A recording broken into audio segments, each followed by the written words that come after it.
The experience has been awesome. Nice facility. It's been wonderful. Overall experience has been great, from the trainings for this facility, the hands-on training. It's just been phenomenal.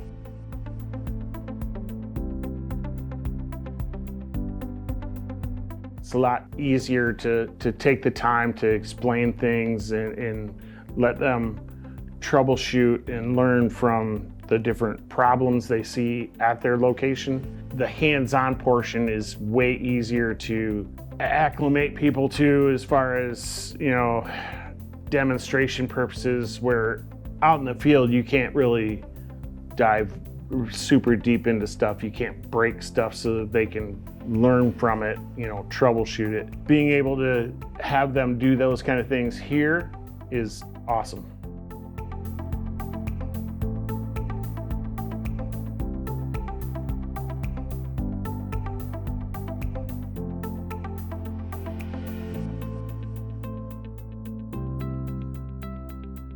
I feel like I've gained more knowledge, more troubleshooting skills, and when it comes to fixing a piece of equipment, I feel more confident.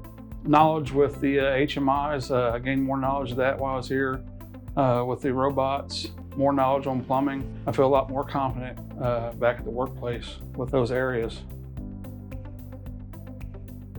I would definitely recommend it. Highly recommend, even myself coming to more training if it was offered. Well, I just want to thank Cargill and Premier Tech for coming together and being able to put this training together for maintenance technicians to help us grow in our field.